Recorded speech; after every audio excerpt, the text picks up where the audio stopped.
Welcome to Astronomy Daily. I'm Anna, and we've got an absolutely packed show for you today with some fascinating developments from across the space sector. We'll be diving into the latest shakeup in European space cooperation, where Italy is making some interesting moves that could reshape the continent's space industry. I'll also bring you up to speed on our colleagues up on the International Space Station, where two NASA astronauts are taking their extended stay in stride. Plus, we'll look at why Blue Origin had to delay the debut launch of their massive New Glenn rocket. Then we'll explore some incredible new images from BepiColombo's final flyby of Mercury, and wrap up with a mind-blowing discovery about Jupiter's clouds that's completely changing what we thought we knew about the gas giant. Stay with me as we journey through these exciting stories in today's episode of Astronomy Daily. In a significant development for European space cooperation, the head of the European Space Agency has addressed growing concerns about potential fragmentation within the European space sector. This comes as Italy charts its own course in rocket operations and explores possible agreements with Elon Musk's Starlink satellite network. Italy's space company Avio is set to take control of Vega C rocket operations on behalf of ESA, effectively moving the Italian-built rocket away from Europe's primary launch operator, Arianespace. At the same time, Rome is evaluating potential supply agreements with Starlink, with Musk expressing enthusiasm about providing Italy with what he calls the most secure and advanced connectivity. ESA Director General Joseph Aschbacher is keeping a watchful eye on these developments, particularly the balance between national and European space activities. While acknowledging that space is becoming increasingly strategic and important, with investments on the rise, Aschbacher emphasizes the benefits of participating in European programs rather than purely national ones. This situation becomes even more intriguing when we consider the timing. These discussions about Italy's potential role with Starlink come shortly after the European Commission announced funding for IRIS-2, their own satellite constellation designed to provide secure communications for European governments and agencies. Looking ahead to 2025, ESA has outlined ambitious launch plans despite recent setbacks. Their flagship Ariane 6 rocket is now scheduled for its next launch in February, with 4 more launches planned throughout the year. Meanwhile, the Vega C rocket, which successfully returned to flight in December after a previous failure, is set to conduct 4 launches in 2025. The agency maintains that it will prioritize using European launchers now that they're available again. This marks a shift from recent years when ESA had to rely on SpaceX's Falcon 9 rockets during gaps in European launch capabilities. However, ESA will continue with one planned SpaceX launch, the Sentinel-6B mission, which is being funded through NASA cooperation.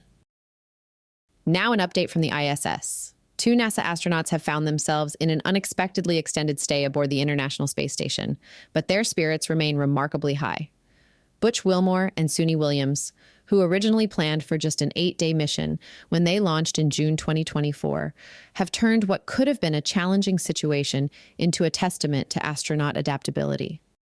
When asked during a phone conference call earlier this week about feeling like castaways, a reference to the Tom Hanks film, Suni Williams was quick to dismiss any such notion.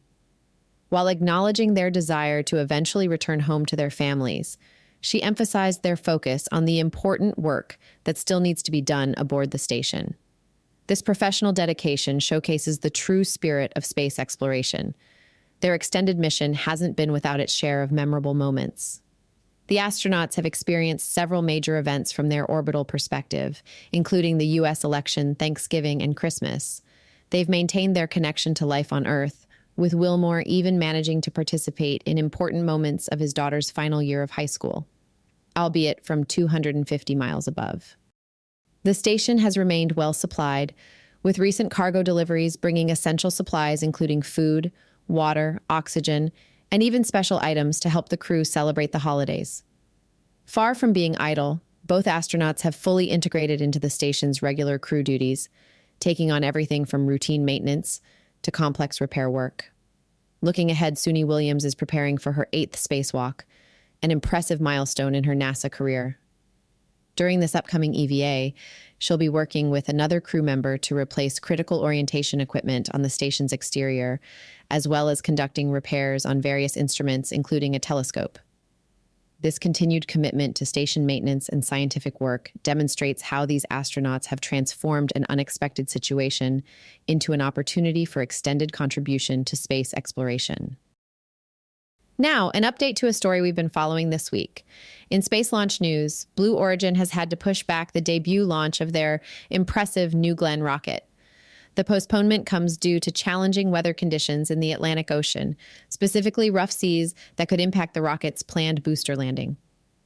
The launch, originally set for early Friday morning, has been rescheduled for Sunday at 1 a.m. Eastern Time from Cape Canaveral Space Force Station in Florida. This massive vehicle stands an impressive 320 feet tall and represents Blue Origin's first venture into orbital-class rockets.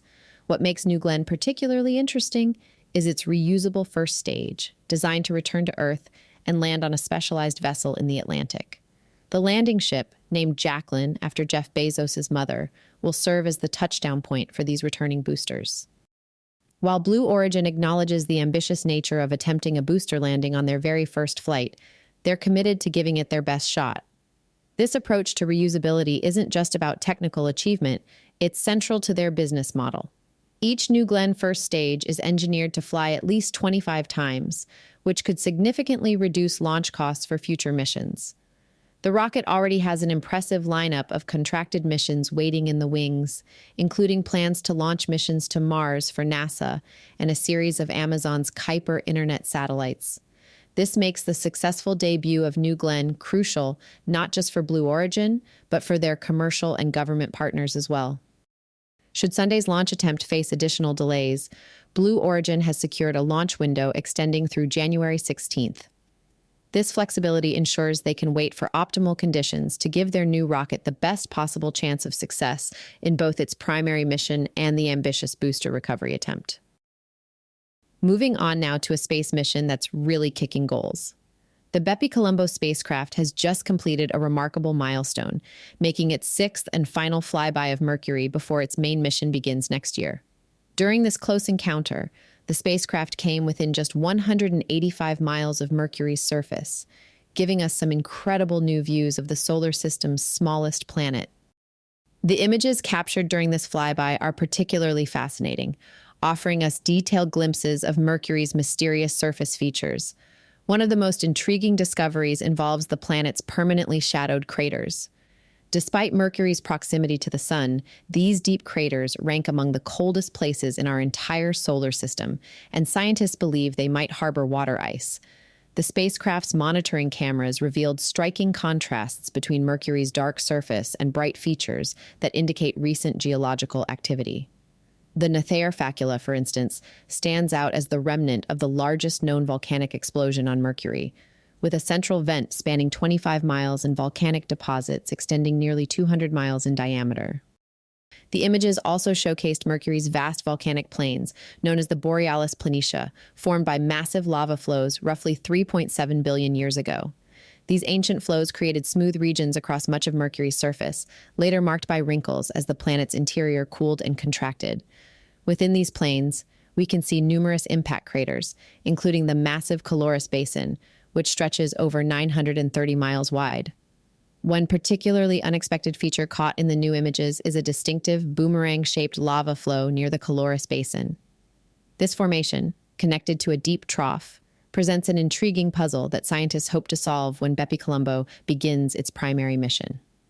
The spacecraft is scheduled to enter Mercury's orbit on November 21st, 2026, when it will begin its detailed investigation of these and other mysteries about our solar system's innermost planet. Now, on to the amazing discovery of the day. Our understanding of Jupiter's clouds has just been completely transformed thanks to a groundbreaking collaboration between amateur and professional astronomers. For decades, scientists believed Jupiter's visible clouds were primarily composed of ammonia ice. However, new research published in the Journal of Geophysical Research has revealed something entirely different. These clouds are actually made of ammonium hydrosulfide mixed with smog.